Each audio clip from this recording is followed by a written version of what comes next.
আমার তো হঠাৎ করে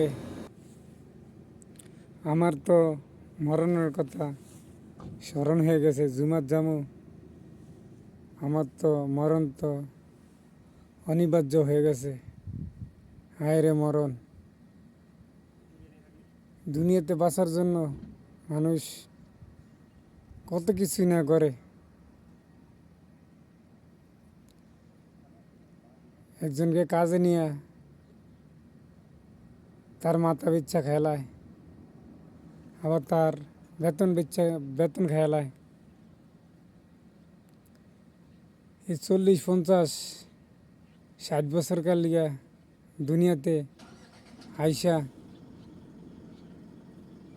নিজের স্ত্রী, পরিবার, পরিজনকে, সন্তানকে খাওয়ানোর জন্য, ভালো রাখার জন্য,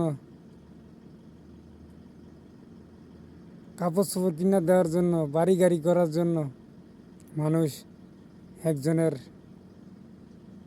বেতন মাইরা খেলায়, একজনের হক মাইরা খেলায়।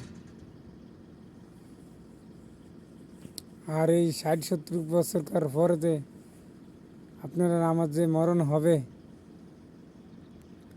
এটা মানুষের ধারণা আছে, তারপর মানুষ আমলে নেয় না।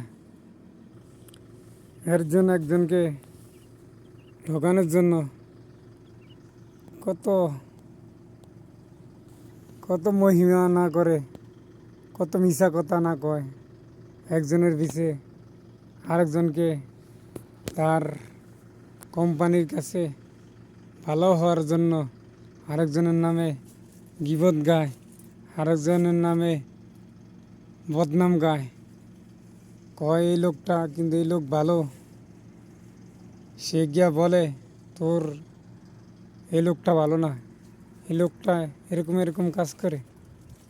আসলে সেই লোকটা ভালো। এই লোকের পিছে লাগিয়া এই লোকটাকে কিভাবে নিচে নামাইব, ওই দান্দাই মানুষ এখন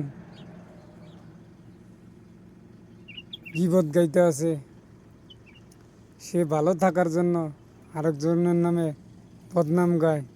এই দুনিয়ার ফ্যাসালিটি, দুনিয়ার অত্যাচার, মানুষ, নিরীহ মানুষ মিশা কথা যে কয় সে ভালো থাকে, আর যে সত্যি কথা কয়, মিশা কথার লোক পাশে হাজারো মানুষ, কিন্তু সত্যি কথার লোকের পাশে একজনও থাকে না।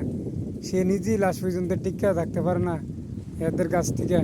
এই জন্য মানুষ অসহায় জায়গা। যাক, ভালো লাগবে। আসসালামু আলাইকুম।